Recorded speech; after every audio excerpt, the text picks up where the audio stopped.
Powers of the director general, chief commissioner and commissioner की। इनके पास सबसे पहली पावर होती है कि ये इनकम टैक्स अथॉरिटी को अपॉइंट कर सकते हैं, जो कि असिस्टेंट कमिश्नर से नीचे वाले रैंक की होती है। लेकिन ये ऐसा तभी कर सकते हैं अगर इन्हें सेंट्रल गवर्नमेंट ऑथराइज करती है, और ये जो इनकी पावर है ये सेक्शन 117 सब सेक्शन 2 के अंदर आती है। देन इनके पास पावर होती है कि ये स्टाफ को अपॉइंट कर सकते हैं अगर इन्हें किसी भी फंक्शन को एग्जीक्यूट करने के लिए उनकी ज़रूरत है तो। देन इनके पास पावर होती है कि ये केसेस को एक असेसिंग ऑफिसर से दूसरे असेसिंग ऑफिसर को ट्रांसफ़र कर सकते हैं, और इनकी ये पावर सेक्शन 127 के अंदर आती है। देन इनके पास पावर होती है कि ये सर्च एंड सीजर कर सकते हैं किसी भी बिल्डिंग को, प्लेस को या फिर व्हीकल को। देन इनके पास पावर होती है कि ये इंक्वायरी बिठा सकते हैं अगर इन्हें कभी भी उसकी नीड लगी तो। देन इनके पास ये पावर होती है कि अगर कोई भी पर्सन इन्हें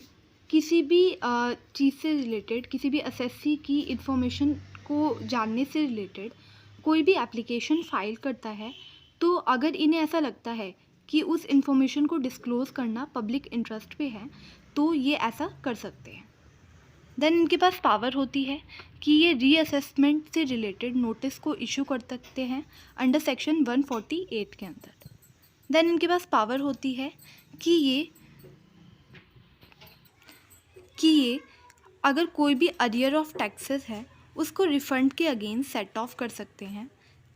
देन इनके पास पावर होती है कि अगर किसी भी असेसिंग ऑफिसर ने कोई भी ऐसा नोटिस पास किया है जो कि गवर्नमेंट के रिवेन्यू के इंटरेस्ट में नहीं है, यानी प्री जुडिशियल है, तो ये उस ऑर्डर को रिवाइज़ करा सकते हैं कंडीशंस के अकॉर्डिंग। देन फिर से वही चीज़ कि इनके पास पावर होती है कि अगर कोई भी सब ऑर्डिनेट अथॉरिटी ने कोई भी ऑर्डर पास किया है तो ये उसे रिवाइज़ करा सकते हैं अगर किसी भी पर्सन ने इन्हें ऐसा करने के लिए एप्लीकेशन फ़ाइल की है तो। देन इनके पास पावर होती है कि अगर किसी भी पर्सन ने कोई भी ऐसा काम किया है जिस वजह से गवर्नमेंट का लॉस हो रहा है, या फिर गवर्नमेंट को प्रॉपरली रिवेन्यू नहीं मिल रहा है, या फिर हम कह सकते हैं किसी भी पर्सन ने इनकम को छुपाया है, तो ये वो उस पेनल्टी उस पर लगेगी उस पर्सन पे, तो ये उस पेनल्टी को रिड्यूस कर सकते हैं या फिर ख़त्म कर सकते हैं अंडर सेक्शन 273 के अंडर। देन इनके पास पावर होती है कि ये ऑर्डर ऑफ रिडक्शन और वेवर ऑफ पेनल्टी को इशू कर सकते हैं अगर इन्हें ऐसा लगता है कि जो पेनल्टी है वो 5 लाख से ज़्यादा की लगी है किसी भी पर्सन पर,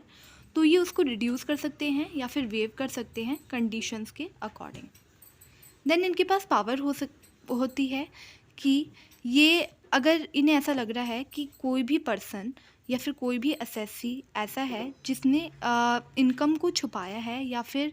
कोई भी ऐसा काम किया है जिस वजह से गवर्नमेंट का जो रिवेन्यू है वो उन्हें प्रॉपर तरीके से नहीं मिल पा रहा है, तो ये उसकी प्रॉपर्टी को सीज़ कर सकते हैं और उसके ऊपर सैंक्शन लगा सकते हैं, और अगर जब वो प्रॉपरली टैक्स की पेमेंट कर देगा देन उसे उसकी प्रॉपर्टी को रिलीज़ किया जा सकता है।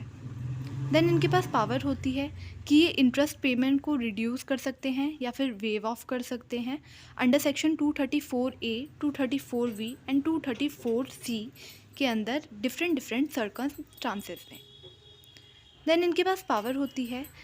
कि अगर कोई भी बुक ऑफ अकाउंट या फिर डॉक्यूमेंट है जो कि किसी भी ऑफिसर ने अपनी कस्टडी में ले लिए हैं और किसी दूसरी अथॉरिटी को उसकी नीड है अपनी इन्वेस्टिगेशन करने के लिए, तो ये उस बुक ऑफ अकाउंट्स या फिर उस असेट को डिलीवर करवा सकते हैं रिक्विजिशनिंग ऑफिसर को। Then requisitioning officer further other persons को जिनको ज़रूरत है उनको डिलीवर करता है। देन इनके पास पावर है कि ये डिसीज़न ले सकते हैं अगर गवर्नमेंट ने कोई भी इंटरेस्ट पे किया है डिले रिफ़ंड में। इसमें ऐसा होता है जैसे कि अगर कोई भी पर्सन है, जैसे मान लो कोई भी पर्सन है, अगर उसने इनकम टैक्स प्रॉपर तरीके से पे नहीं किया तो उसे गवर्नमेंट को साथ में जब वो पे करेगा इनकम टैक्स तो उसे इंटरेस्ट भी देना पड़ता है। देन इसी तरह गवर्नमेंट के साथ भी ऐसा होता है कि अगर गवर्नमेंट ने प्रॉपरली टाइमली रिफ़ंड को पे नहीं किया तो उसे उसके साथ इंटरेस्ट भी देना पड़ता है। तो अगर गवर्नमेंट कोई भी इंटरेस्ट पे करती है डिलेड रिफंड्स में, और तो उससे रिलेटेड कोई भी क्वेश्चन जैसे अराइज होता है, तो वो सारे काम जो चीफ कमिश्नर और कमिश्नर है वो देखते हैं और उनका ही डिसीज़न फाइनल माना जाता है।